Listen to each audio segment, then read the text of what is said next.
Bayangkan ini, selama 5 tahun terakhir, dunia berperang melawan satu musuh yang diam-diam menggerogoti uang semua orang. Inflasi. Bank sentral menaikkan suku bunga berkali-kali. Pasar dipaksa mendingin. Ekonomi ditekan. Dan akhirnya, pada awal 2026, banyak orang mulai percaya bahwa perang itu hampir selesai. Inflasi turun. Pasar mulai tenang. Investor mulai bernapas lega, seolah-olah badai sudah lewat. Tetapi kemudian, hanya dalam waktu 72 jam, semuanya berubah. Satu konflik, satu lonjakan harga minyak, satu guncangan geopolitik, dan tiba-tiba sesuatu yang hampir mati. Hidup kembali, inflasi, harga minyak melonjak, energi naik, biaya produksi meroket. Dan sekarang para ekonom mulai memperingatkan sesuatu yang jauh lebih berbahaya daripada sekadar inflasi biasa. Stagflasi, situasi di mana inflasi naik, sementara ekonomi justru melambat. Ini adalah mimpi buruk setiap bank sentral di dunia, tetapi di balik kepanikan pasar, ada sesuatu yang jarang dibicarakan. Setiap krisis besar dalam sejarah selalu menciptakan dua hal sekaligus, ketakutan dan kesempatan besar. Pertanyaannya sekarang bukan lagi apakah dunia sedang berubah. Pertanyaan sebenarnya adalah, apakah Anda akan menjadi investor yang panik bersama kerumunan, atau salah satu dari sedikit orang yang melihat peluang sebelum orang lain menyadarinya? Ketika orang berbicara tentang inflasi hari ini, kebanyakan dari mereka berbicara seolah-olah masalah itu baru saja muncul kembali. Seolah-olah dunia tiba-tiba terkejut. Padahal bagi saya, ini terasa seperti menonton film lama yang diputar ulang. Nama saya Warren Buffett. Dan selama hidup saya sudah melihat cukup banyak siklus ekonomi untuk memahami satu hal sederhana. Inflasi jarang benar-benar mati. Ia hanya tertidur, dan ketika ia bangun, biasanya dunia tidak siap. Mari kita mundur sebentar. Bayangkan 5 tahun terakhir seperti sebuah perang panjang yang melelahkan. Bukan perang dengan senjata, tetapi perang melawan sesuatu yang jauh lebih licin. Sesuatu yang tidak bisa dilihat, tetapi bisa dirasakan di setiap tagihan yang kita bayar. Inflasi. Bank Sentral Amerika, Federal Reserve, berperang melawannya. Dengan cara yang paling klasik dalam ekonomi. Mereka menaikkan suku bunga sekali, 2 kali, 5 kali, 11 kali. Setiap kenaikan suku bunga seperti menarik rem darurat pada sebuah kereta ekonomi yang melaju terlalu cepat. Pinjaman menjadi mahal, bisnis mulai berhati-hati, konsumen mulai mengurangi belanja, dan perlahan, ekonomi mulai mendingin. Tetapi proses itu menyakitkan, sangat menyakitkan. Bayangkan Anda memiliki rumah dengan kredit. Setiap kenaikan suku bunga berarti cicilan lebih mahal. Bayangkan Anda memiliki bisnis kecil, modal kerja menjadi lebih mahal. Bayangkan Anda adalah investor.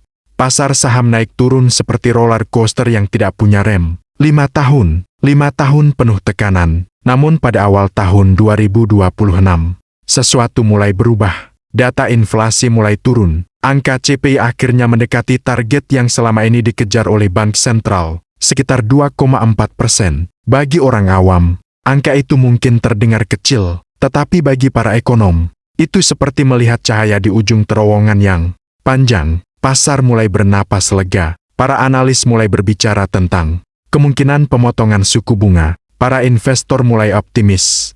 Kembali, seolah-olah dunia baru saja selamat dari badai besar. Tetapi, izinkan saya mengatakan sesuatu yang mungkin terdengar sedikit tidak nyaman. Dalam investasi, momen ketika semua orang merasa lega, seringkali justru momen paling berbahaya. Mengapa? Karena pasar memiliki kebiasaan aneh. Ia selalu menciptakan kejutan baru tepat ketika orang mulai merasa aman. Dan kemudian, kejutan itu datang, bukan dari Wall Street, bukan dari laporan ekonomi, bukan dari perusahaan, teknologi, tetapi dari sesuatu yang sudah menjadi sumber ketegangan dunia selama puluhan tahun. Timur Tengah. Dalam waktu kurang dari 3 hari, hanya sekitar 72 jam, berita yang awalnya terdengar seperti konflik regional berubah menjadi sesuatu yang jauh lebih besar. Operasi militer baru dimulai, ketegangan geopolitik meningkat, pasar energi bereaksi, dan tiba-tiba, semua orang menyadari sesuatu. Inflasi yang hampir mati,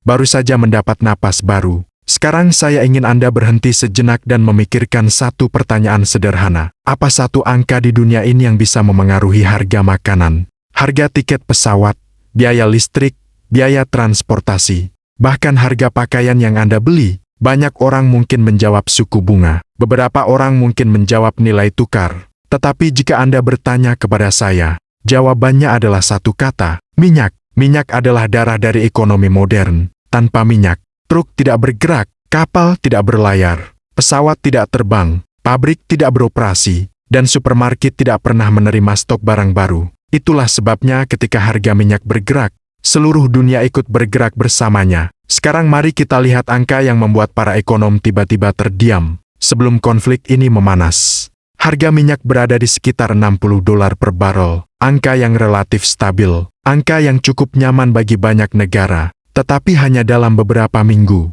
harga itu melonjak, $82 per barrel. Bagi sebagian orang, itu mungkin terdengar seperti sekadar perubahan angka. Namun bagi orang yang memahami ekonomi energi, itu adalah sinyal alarm yang sangat keras. Izinkan saya menjelaskan. Dengan cara yang sangat sederhana, ada sebuah hubungan yang telah dipelajari para ekonom selama puluhan tahun. Setiap kenaikan $10 pada harga minyak, biasanya menambah sekitar 0,2% pada inflasi tahunan. Kedengarannya kecil, tetapi bayangkan ini, jika minyak naik $20, efek inflasinya hampir 0,5%, dan itu bahkan belum menghitung efek domino lainnya, karena inflasi tidak bekerja seperti saklar lampu, ia bekerja seperti gelombang. Minyak naik, biaya transportasi naik, biaya produksi naik, harga barang naik, upah naik, dan tiba-tiba, seluruh sistem ekonomi mulai bergerak ke arah yang sama, lebih mahal, lebih berat, lebih menekan. Sekarang izinkan saya mengajukan pertanyaan yang mungkin tidak nyaman. Apa yang terjadi jika kenaikan minyak ini bukan hanya lonjakan sementara? Apa yang terjadi jika konflik ini berlangsung lebih lama dari yang diperkirakan? Apa yang terjadi jika harga minyak tidak berhenti di $82? Tetapi terus naik, 90, 100, atau bahkan lebih. Sejarah menunjukkan sesuatu yang menarik. Setiap kali dunia mengalami guncangan minyak besar, dampaknya hampir selalu sama. Pada tahun 1973, embargo minyak membuat ekonomi global terguncang. Pada tahun 1979, revolusi Iran memicu lonjakan energi yang besar. Pada tahun 1990, Perang Teluk kembali mengguncang pasar minyak, dan pada tahun 2022, invasi Rusia ke Ukraina menciptakan krisis energi terbesar di Eropa dalam beberapa dekade. Setiap krisis itu memiliki pola yang sama. Minyak bergerak dulu, inflasi menyusul, pasar panik, ekonomi melambat. Pertanyaannya, sekarang bukan apakah pola itu akan terjadi lagi. Pertanyaannya adalah, apakah kita sedang melihat awal dari pola yang sama, atau apakah dunia kali ini akan berbeda? Dan inilah bagian yang menurut saya paling menarik. Sebagian besar orang melihat harga minyak hanya sebagai angka di berita, tetapi investor yang berpengalaman melihat sesuatu yang berbeda. Mereka melihat rantai reaksi. Mereka melihat domino yang mulai jatuh satu per satu. Mereka tahu bahwa ketika energi menjadi mahal, hampir tidak ada sektor ekonomi yang benar-benar kebal. Maskapai terkena dampaknya, transportasi terkena dampaknya, industri makanan terkena dampaknya, bahkan perusahaan teknologi pun akhirnya merasakannya, karena di balik setiap server data, ada listrik, di balik setiap pengiriman produk, ada bahan bakar. Jadi ketika Anda mendengar harga minyak mencapai $82 per barrel, sebenarnya Anda tidak hanya mendengar berita tentang energi, Anda sedang mendengar sesuatu yang jauh lebih besar. Anda sedang mendengar suara domino pertama yang mulai jatuh. Dan jika domino pertama sudah jatuh, pertanyaan berikutnya menjadi sangat penting. Domino mana yang akan jatuh berikutnya? Apakah inflasi akan naik lagi? Apakah bank sentral harus mempertahankan suku bunga tinggi lebih lama? Apakah pasar saham siap menghadapi tekanan baru? Atau apakah justru akan muncul peluang yang hanya terlihat oleh mereka yang berpikir lebih tenang daripada kerumunan? Saya sudah melihat pasar selama lebih dari setengah abad, dan jika ada satu pelajaran yang terus berulang dalam sejarah finansial, itu adalah ini. Krisis selalu membawa ketakutan, tetapi bagi investor yang memahami pola di baliknya, krisis juga sering membawa kesempatan, dan cerita yang sedang kita lihat sekarang baru saja dimulai. Pertanyaannya sekarang bukan apakah dunia akan berubah. Dunia selalu berubah. Pertanyaan sebenarnya adalah, apakah Anda akan memahami perubahan itu lebih cepat daripada kebanyakan orang, atau Anda akan menyadarinya setelah semuanya sudah terlambat? Jika ada satu hal yang saya pelajari setelah puluhan tahun mengamati pasar, itu adalah bahwa krisis hampir selalu bergerak seperti rangkaian domino. Banyak orang mengira ekonomi berubah secara acak, seolah-olah pasar naik dan turun tanpa pola. Tetapi kenyataannya tidak seperti itu. Di balik setiap krisis besar, selalu ada urutan kejadian yang hampir selalu sama. Dan ketika Anda memahami urutan itu, Anda tidak lagi hanya bereaksi terhadap berita. Anda mulai melihat masa depan sedikit lebih cepat dari orang lain. Mari saya ceritakan sesuatu. Sepanjang hidup saya sudah melihat 4 guncangan energi besar yang mengguncang dunia. Embargo minyak Arab pada tahun ke-1973, revolusi Iran pada tahun ke-1979, perang Teluk pada tahun ke-1990, dan krisis energi Rusia-Ukraina pada tahun ke-2022. 4 peristiwa berbeda, 4 generasi berbeda, tetapi pola yang sama selalu dimulai dengan sesuatu yang terlihat kecil. Harga minyak mulai bergerak sedikit demi sedikit, kemudian tiba-tiba lonjakannya menjadi besar, dan pada saat itulah domino pertama jatuh. Sebagian orang melihat kenaikan minyak sebagai berita sektor energi, tetapi investor yang benar-benar memahami ekonomi tahu satu hal sederhana: minyak bukan hanya komoditas. Minyak adalah biaya dasar bagi hampir seluruh aktivitas ekonomi. Ketika minyak naik, biaya transportasi naik.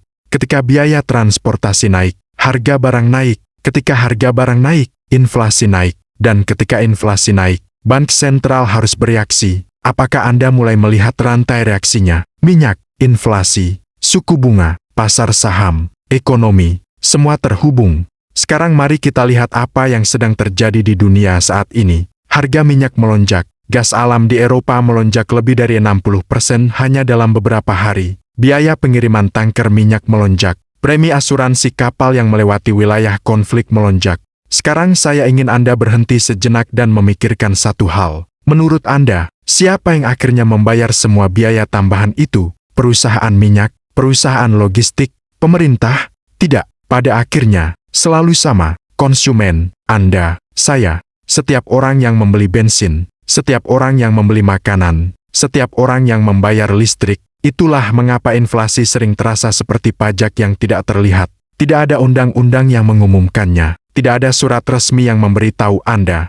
Tetapi perlahan, diam-diam, uang Anda kehilangan daya beli. Sekarang saya ingin mengajukan pertanyaan yang lebih dalam. Apakah kenaikan harga energi ini hanya sementara? Atau apakah kita sedang melihat awal dari sesuatu yang lebih besar? Sejarah memberi kita petunjuk yang menarik. Ketika Rusia menginvasi Ukraina pada tahun 2022, dunia mengalami lonjakan energi besar. Inflasi Amerika mencapai lebih dari 9%, tertinggi dalam 40 tahun. Sekarang tentu saja, kita belum berada di titik itu lagi. Namun arah pergerakannya mulai terlihat, dan pasar selalu bereaksi terhadap arah. Bukan hanya angka saat ini. Investor besar tidak menunggu inflasi mencapai 9% lagi. Mereka bertanya satu hal yang jauh lebih penting. Apakah domino kedua sudah mulai bergerak?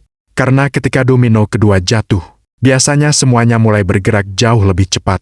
Dan disinilah cerita menjadi jauh lebih menarik. Karena domino kedua bukanlah minyak. Domino kedua adalah sesuatu yang jauh lebih berbahaya. Sesuatu yang bahkan membuat bank sentral terbesar di dunia merasa tidak nyaman. The Federal Reserve. Sekarang izinkan saya menjelaskan sesuatu yang jarang dibahas dengan jujur di televisi finansial. Biasanya ketika ekonomi menghadapi krisis, bank sentral memiliki solusi yang cukup sederhana. Mereka menurunkan suku bunga. Suku bunga rendah membuat pinjaman lebih murah. Bisnis bisa berinvestasi. Konsumen bisa berbelanja. Ekonomi mendapatkan dorongan. Itulah yang terjadi setelah serangan 11 September.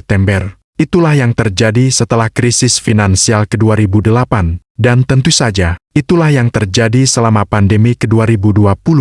Tetapi kali ini, situasinya berbeda, sangat berbeda, dan alasan perbedaannya sederhana. Inflasi belum benar-benar selesai. Bayangkan Anda adalah dokter. Pasien Anda baru saja sembuh dari demam tinggi. Suhu tubuhnya hampir normal, tetapi belum sepenuhnya stabil. Lalu tiba-tiba pasien itu terkena infeksi baru. Apa yang Anda lakukan? Apakah Anda langsung memberikan obat yang bisa memperburuk demam? Atau Anda menunggu, sambil berharap situasinya tidak memburuk? Inilah posisi yang sedang dihadapi Federal Reserve sekarang. Inflasi masih berada di sekitar 2,4%, masih di atas target 2%. Dan sekarang, harga energi mulai melonjak lagi. Jika Bank Sentral menurunkan suku bunga sekarang, inflasi bisa kembali naik. Jika mereka menaikkan suku bunga, ekonomi bisa melambat tajam.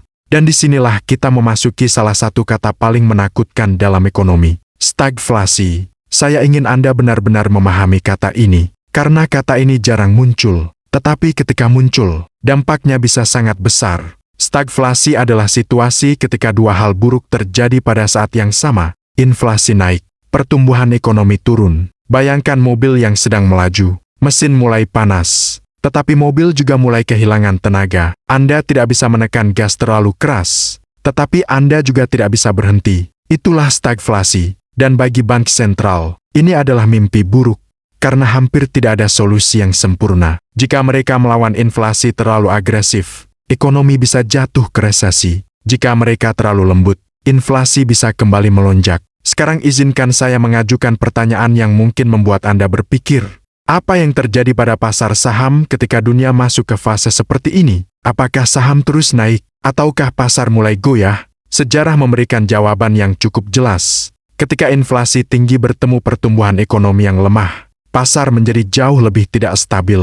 Investor mulai berhati-hati, uang mulai berpindah, beberapa sektor menderita, beberapa sektor justru berkembang, dan disinilah investor yang memahami pola ekonomi memiliki keuntungan besar. Karena mereka tidak hanya melihat berita, mereka melihat mekanisme di balik berita itu. Mereka memahami bahwa kenaikan minyak bukan hanya cerita tentang energi. Mereka memahami bahwa inflasi bukan hanya angka di laporan pemerintah. Mereka memahami bahwa keputusan Bank Sentral bukan hanya tentang suku bunga. Semua ini adalah bagian dari sistem yang sama. Sebuah mesin ekonomi raksasa yang saling terhubung. Dan ketika satu bagian mesin itu mulai bergerak, bagian lainnya hampir selalu mengikuti. Sekarang saya ingin meninggalkan Anda dengan satu pertanyaan terakhir sebelum kita melangkah lebih jauh. Jika dunia benar-benar memasuki periode baru inflasi energi, jika Bank Sentral benar-benar terjebak dalam dilema stagflasi, jika pasar mulai menyesuaikan diri dengan realitas baru ini, siapa yang akan keluar sebagai pemenang? Apakah investor yang panik? Ataukah investor yang memahami permainan sebelum orang lain menyadarinya? Karena dalam setiap krisis yang pernah saya lihat, selalu ada dua jenis investor. Yang pertama adalah mereka yang hanya melihat kekacauan. Yang kedua adalah mereka yang melihat pola. Dan seringkali, perbedaan antara keduanya menentukan siapa yang kehilangan uang, dan siapa yang membangun kekayaan ketika dunia sedang kebingungan. Ketika krisis mulai muncul di berita, kebanyakan orang melihat satu hal yang sama, kekacauan. Grafik merah di layar televisi, judul berita yang menakutkan, komentator pasar yang berbicara semakin cepat, seolah-olah dunia akan runtuh besok pagi. Tetapi setelah puluhan tahun duduk di kursi investor, saya belajar satu hal yang sangat menarik. Pasar mungkin terlihat kacau di permukaan, namun di bawah permukaan, ada pola yang sangat jelas. Uang besar jarang bergerak secara panik. Ia bergerak dengan tujuan. Ia berpindah tempat. Ia berputar dari satu sektor ke sektor lain, seperti arus laut yang dalam dan lambat. Dan jika Anda tahu kemana arus itu bergerak, Anda bisa melihat masa depan pasar sedikit lebih awal daripada kebanyakan orang. Sekarang mari kita lihat apa yang terjadi hari ini. Ketika konflik memanas dan harga energi melonjak, banyak investor retail langsung melakukan hal yang sama. Mereka membuka aplikasi investasi, melihat portofolio mereka, melihat angka merah, dan kemudian mereka panik. Sebagian menjual semuanya, sebagian lagi mencoba menebak saham apa yang akan naik berikutnya. Namun di sisi lain pasar, sesuatu yang jauh lebih tenang sedang terjadi. Investor institusi, dana besar, manajer portofolio yang mengelola miliaran dolar. Mereka tidak berteriak, mereka tidak panik, mereka hanya memindahkan uang mereka. Perhatikan baik-baik, ketika pasar saham secara umum goyah, beberapa sektor justru naik. Energi, perusahaan minyak, perusahaan gas. Mengapa? Karena ketika harga energi naik, pendapatan mereka ikut naik. Logika yang sangat sederhana. Kemudian lihat sektor lain, perusahaan pertahanan, produsen pesawat militer, kontraktor militer besar. Mengapa saham mereka naik? Karena ketika dunia menjadi lebih tidak stabil, anggaran pertahanan hampir selalu meningkat. Sekarang lihat sisi yang lain, maskapai penerbangan. Mengapa mereka sering turun ketika harga minyak naik? Karena bahan bakar adalah salah satu biaya terbesar mereka. Semakin mahal minyak, semakin tertekan margin mereka. Lalu lihat saham teknologi yang sangat mahal, saham dengan valuasi tinggi, yang bergantung pada pertumbuhan masa depan. Mengapa saham-saham ini sering terpukul ketika suku bunga tinggi dan inflasi meningkat? Karena masa depan menjadi lebih mahal untuk didiskon ke hari ini. Apakah Anda mulai melihat pola yang sama yang saya lihat? Ini bukan kekacauan, ini adalah rotasi. Uang meninggalkan sektor yang paling rentan terhadap inflasi, dan berpindah ke sektor yang diuntungkan oleh kondisi baru. Namun disinilah kesalahan terbesar investor kecil sering terjadi. Ketika mereka akhirnya menyadari bahwa saham energi naik, biasanya saham itu sudah naik cukup tinggi. Ketika mereka akhirnya panik dan menjual saham yang turun, seringkali mereka menjual di titik yang paling buruk. Ini adalah permainan emosi. Dan pasar selalu menghukum emosi yang tidak terkendali. Sekarang saya ingin mengajukan satu pertanyaan yang sangat penting. Apakah pasar benar-benar ditentukan oleh berita, atau oleh cara manusia bereaksi terhadap berita? Jika Anda memikirkan pertanyaan itu dengan serius, Anda akan mulai memahami sesuatu yang sangat kuat. Pasar bukan hanya sistem ekonomi. Pasar adalah cermin psikologi manusia. Ketakutan, keserakahan, kepanikan, optimisme. Semua emosi itu tercermin di grafik harga setiap hari. Dan investor yang sukses bukanlah mereka yang paling pintar menghitung. Seringkali, mereka adalah orang yang paling tenang ketika orang lain kehilangan ketenangan. Saya pernah melihat ini berkali-kali. Dan salah satu contoh paling jelas terjadi belum lama ini. Tahun ke-2022, Eropa menghadapi salah satu krisis energi terbesar dalam sejarah modernnya. Gas alam melonjak, tagihan listrik meroket. Pabrik-pabrik mulai khawatir apakah mereka bisa terus beroperasi. Pasar saham bergetar. Media dipenuhi dengan kata-kata seperti krisis, darurat, dan resesi. Pada saat itu, banyak investor merasa dunia sedang menuju bencana ekonomi. Tetapi di balik layar, investor yang memahami energi melihat sesuatu yang berbeda. Mereka melihat bahwa ketika energi menjadi mahal, beberapa bisnis justru akan menjadi jauh lebih kuat. Perusahaan energi, produsen komoditas, beberapa perusahaan dengan kekuatan harga yang sangat kuat.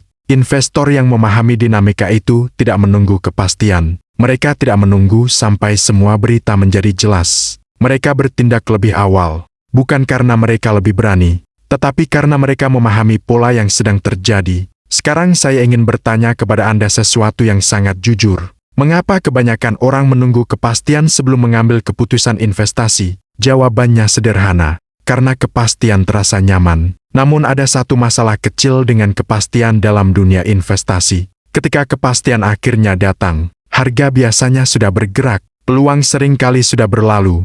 Pasar tidak memberi hadiah kepada orang yang bertindak setelah semua orang setuju.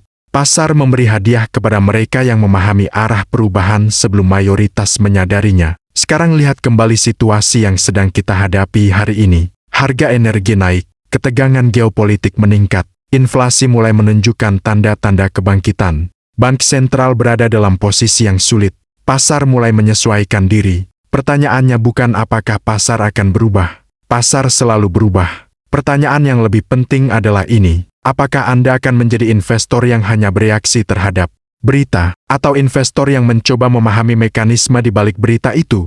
Karena di setiap krisis yang pernah saya lihat, selalu ada dua jenis orang. Yang pertama melihat ketidakpastian, dan berhenti bergerak. Yang kedua melihat ketidakpastian, dan mulai berpikir lebih dalam. Dan seringkali, perbedaan kecil dalam cara berpikir itu, menjadi perbedaan besar dalam hasil investasi beberapa tahun kemudian. Ketika dunia terasa tidak pasti, ketika berita dipenuhi kata krisis, konflik, dan ketakutan, kebanyakan orang berpikir bahwa saat seperti ini adalah waktu yang buruk untuk mengambil keputusan investasi. Namun pengalaman saya selama puluhan tahun mengatakan sesuatu yang berbeda. Justru pada saat dunia terasa paling kacau, keputusan kecil yang Anda buat bisa memiliki dampak yang sangat besar terhadap masa depan keuangan Anda. Sekarang saya ingin berbicara secara sangat praktis. Bukan teori ekonomi, bukan grafik yang rumit, tetapi langkah nyata yang bisa dilakukan oleh investor biasa, bahkan mulai hari ini. Dan saya ingin Anda memikirkan sesuatu. Jika harga energi terus naik,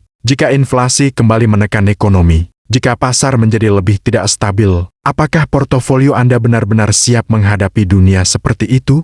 Atau Anda masih berinvestasi seolah-olah dunia tetap tenang seperti tahun-tahun sebelumnya? Mari kita mulai dengan sesuatu yang sangat sederhana, tetapi sering diabaikan, energi. Saya sering mengatakan bahwa diversifikasi adalah perlindungan terhadap ketidaktahuan. Namun dalam situasi seperti sekarang, ada satu kesalahan yang sangat sering terjadi. Banyak investor memiliki portofolio yang sama sekali tidak memiliki eksposur ke sektor energi. Tidak ada perusahaan minyak, tidak ada perusahaan gas, tidak ada aset yang secara langsung diuntungkan ketika harga energi naik. Sekilas mungkin terlihat tidak masalah, tetapi dalam lingkungan inflasi energi, itu sebenarnya adalah kelemahan. Bayangkan ini, setiap kali Anda mengisi bensin, Anda membayar harga energi yang lebih tinggi. Setiap kali Anda membayar tagihan listrik, Anda membayar harga energi yang lebih tinggi.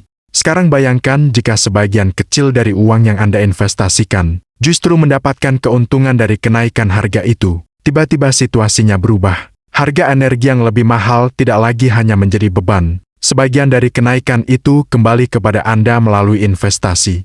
Inilah yang saya maksud dengan keseimbangan portofolio, bukan mencoba menebak masa depan, tetapi memastikan bahwa portofolio Anda tidak sepenuhnya berada di sisi yang salah dari perubahan ekonomi. Sekarang mari kita berbicara tentang sesuatu yang terdengar jauh lebih membosankan, tetapi seringkali jauh lebih penting.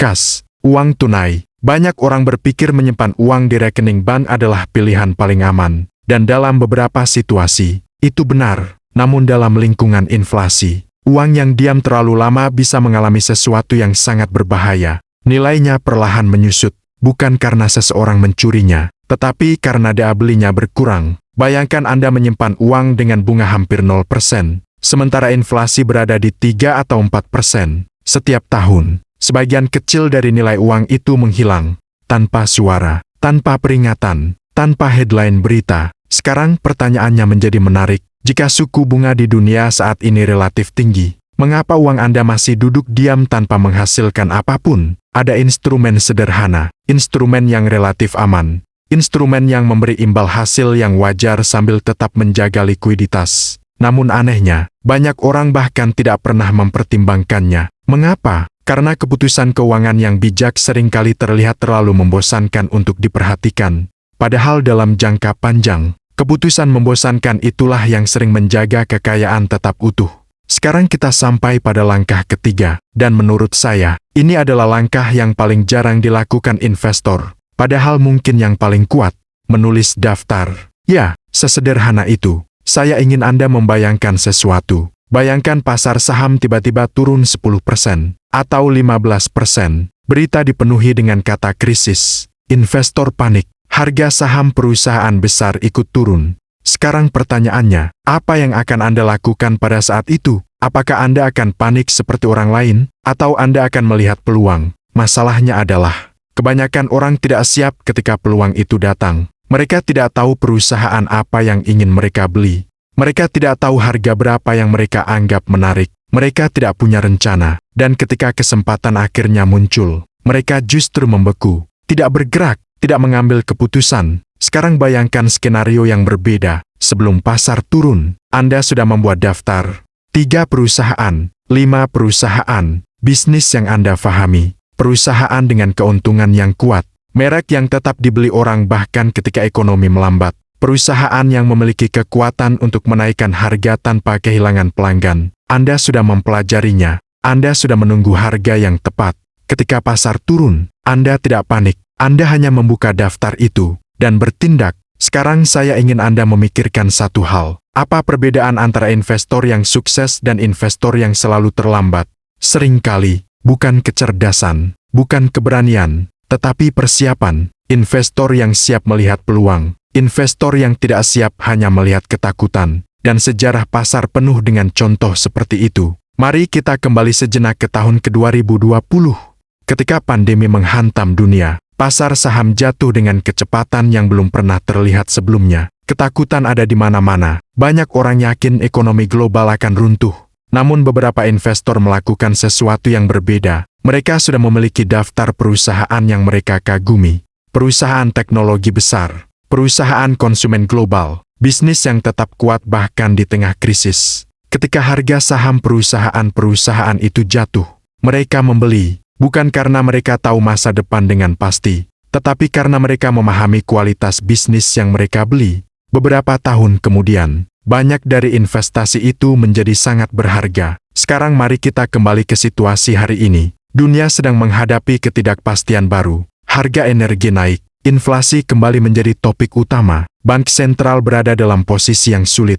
Pasar sedang mencoba memahami arah berikutnya, dan seperti semua periode ketidakpastian dalam sejarah, ada dua kemungkinan yang selalu muncul, ketakutan dan kesempatan. Pertanyaannya sekarang bukan apakah dunia akan menghadapi tantangan. Dunia selalu menghadapi tantangan. Pertanyaan sebenarnya jauh lebih pribadi. Bagaimana Anda akan meresponsnya? Apakah Anda akan mengikuti emosi pasar, atau mencoba berpikir sedikit lebih tenang daripada kerumunan? Karena jika ada satu pelajaran yang saya pelajari selama lebih dari setengah abad berinvestasi, itu adalah ini. Pasar seringkali memberi peluang terbesar, tepat ketika kepercayaan diri orang berada pada titik terendah. Dan investor yang berhasil bukanlah mereka yang mencoba menebak setiap berita. Mereka hanya memastikan satu hal. Ketika kesempatan muncul, mereka sudah siap. Sekarang saya ingin meninggalkan Anda dengan satu pertanyaan terakhir. Jika beberapa tahun dari sekarang Anda melihat kembali periode ini, apakah Anda akan berkata bahwa masa ini penuh ketakutan, atau bahwa masa ini adalah salah satu kesempatan terbaik yang pernah Anda lihat? Jawabannya sangat mungkin ditentukan oleh keputusan kecil yang Anda buat hari ini. Ada satu kesalahan besar yang sering dilakukan manusia ketika menghadapi masa yang tidak pasti. Kita terlalu fokus pada ketakutan, dan lupa bahwa setiap perubahan besar dalam sejarah selalu membawa dua hal sekaligus, risiko dan kesempatan. Ketika dunia terasa tenang, hampir semua orang merasa percaya diri. Mereka berani berinvestasi, mereka optimis tentang masa depan, mereka yakin semuanya akan berjalan baik-baik saja. Tetapi ironisnya, justru pada masa-masa seperti itulah banyak keputusan keuangan buruk dibuat. Karena ketika semuanya terlihat mudah, orang berhenti berpikir dengan hati-hati. Sebaliknya, ketika dunia mulai terasa tidak stabil, ketika berita dipenuhi konflik, inflasi, krisis energi, dan ketidakpastian, sebagian besar orang tiba-tiba kehilangan keberanian mereka. Mereka mulai meragukan setiap keputusan. Mereka mulai takut mengambil langkah. Mereka berhenti bergerak, padahal sejarah berulang kali menunjukkan sesuatu yang sangat menarik. Banyak kekayaan besar dalam dunia investasi tidak dibangun pada saat dunia sedang nyaman. Kekayaan besar justru sering dibangun pada saat dunia sedang takut. Bayangkan sejenak perjalanan ekonomi dunia dalam beberapa dekade terakhir. Ada masa ketika pasar runtuh karena krisis finansial. Ada masa ketika perang mengganggu stabilitas global. Ada masa ketika pandemi menghentikan aktivitas ekonomi hampir di seluruh planet ini. Pada saat-saat itu, berita terasa sangat menakutkan. Banyak orang percaya bahwa masa depan ekonomi sedang menuju kehancuran. Namun lihatlah beberapa tahun setelahnya, banyak perusahaan hebat tetap bertahan. Banyak bisnis kuat justru tumbuh lebih besar. Dan banyak investor yang berani berpikir jernih pada masa sulit akhirnya menemukan peluang yang luar biasa. Ini bukan tentang menjadi orang yang paling berani. Ini juga bukan tentang menjadi orang yang paling pintar. Ini tentang memiliki cara berpikir yang berbeda ketika dunia sedang dipenuhi kebisingan. Pasar keuangan seringkali seperti lautan yang sedang badai. Ombak terlihat besar, angin terasa kencang, kapal-kapal kecil terlihat panik mencoba bertahan. Namun jauh di bawah permukaan, arus laut tetap bergerak dengan pola yang sama seperti sebelumnya. Ekonomi global tetap membutuhkan energi. Dunia tetap membutuhkan makanan, transportasi, teknologi, dan layanan yang membuat kehidupan manusia berjalan. Perusahaan-perusahaan yang benar-benar kuat tetap menghasilkan nilai. Konsumen tetap membeli produk yang mereka butuhkan. Ketika Anda memahami hal itu, perspektif Anda berubah. Anda tidak lagi hanya melihat ketakutan di permukaan. Anda mulai melihat struktur yang lebih dalam. Inilah yang membedakan investor yang bereaksi dengan emosi, dan investor yang berpikir dengan kerangka yang jelas. Banyak orang mengira keberhasilan dalam investasi berasal dari kemampuan menebak masa depan. Mereka berpikir investor hebat selalu tahu apa yang akan terjadi berikutnya, padahal kenyataannya jauh lebih sederhana. Investor yang berhasil jarang mencoba menebak masa depan dengan sempurna. Mereka hanya berusaha memahami prinsip dasar yang selalu berlaku dalam jangka panjang, bahwa ekonomi akan selalu mengalami siklus, bahwa ketakutan akan selalu datang dan pergi, bahwa pasar akan selalu bergerak naik dan turun, dan yang paling penting, bahwa kesempatan sering muncul justru ketika sebagian besar orang tidak melihatnya. Pertanyaan yang benar bukanlah apakah dunia akan mengalami masalah. Dunia selalu memiliki masalah. Pertanyaan yang jauh lebih penting adalah bagaimana Anda merespons masalah itu. Apakah Anda membiarkan ketakutan menentukan setiap keputusan keuangan Anda? Atau Anda mencoba memahami apa yang sebenarnya sedang terjadi di balik berita yang Anda lihat setiap hari? Karena dalam setiap periode krisis, selalu ada momen kecil ketika arah masa depan mulai terbentuk. Momen itu sering datang secara diam-diam. Tidak selalu muncul di headline berita. Tidak selalu disadari oleh mayoritas orang. Tetapi bagi mereka yang memperhatikan, momen itu sangat berarti. Bayangkan dua orang investor menghadapi situasi yang sama. Keduanya membaca berita yang sama. Keduanya melihat grafik pasar yang sama. Yang satu melihat ketidakpastian dan berkata, "Aku akan menunggu sampai semuanya jelas." Yang lain melihat ketidakpastian dan berkata, "Ini saatnya berpikir lebih dalam." Beberapa tahun kemudian, hasil dari dua cara berpikir itu bisa sangat berbeda. Karena waktu adalah sekutu terbesar bagi investor yang sabar dan berpikir jernih. Waktu memperbesar keputusan yang bijak. Waktu juga memperbesar kesalahan yang dibuat karena panik. Inilah mengapa dalam investasi, karakter seringkali lebih penting daripada kecerdasan, kesabaran lebih penting daripada kecepatan, dan disiplin lebih penting daripada keberanian sesaat. Pasar akan terus berubah. Konflik geopolitik akan terus muncul. Harga energi akan naik dan turun. Bank sentral akan membuat keputusan yang memengaruhi ekonomi global. Semua itu berada di luar kendali Anda. Namun, satu hal yang selalu berada dalam kendali Anda adalah cara Anda berpikir. Apakah Anda memilih untuk bereaksi seperti mayoritas orang, atau Anda memilih untuk berhenti sejenak, memahami situasi, dan membuat keputusan dengan tenang? Sejarah menunjukkan bahwa orang yang mampu menjaga ketenangan pikiran dalam masa sulit seringkali memiliki keuntungan besar. Bukan karena mereka kebal terhadap ketakutan, tetapi karena mereka tidak membiarkan ketakutan mengendalikan mereka. Pada akhirnya, perjalanan investasi bukan hanya tentang uang. Ini adalah perjalanan tentang bagaimana seseorang melihat dunia. Apakah Anda melihat setiap perubahan sebagai ancaman, atau sebagai bagian dari siklus yang selalu membawa peluang baru? Apakah Anda mengikuti kerumunan, atau berani berpikir sedikit berbeda ketika kerumunan mulai kehilangan arah? Karena dunia akan terus berubah. Krisis akan datang dan pergi. Ketidakpastian tidak akan pernah benar-benar hilang. Namun bagi mereka yang memiliki kerangka berpikir yang jelas, setiap periode ketidakpastian membawa pesan yang sama, bahwa masa depan tidak hanya dibentuk oleh keadaan yang kita hadapi, tetapi oleh keputusan yang kita ambil ketika menghadapi keadaan itu. Dan mungkin pertanyaan paling penting, bukanlah apa yang akan terjadi pada ekonomi dunia. Pertanyaan yang jauh lebih penting adalah ini: ketika dunia sedang dipenuhi ketakutan, apakah Anda akan ikut tenggelam dalam kepanikan? Atau justru menemukan keberanian untuk berpikir lebih jernih daripada kebanyakan orang?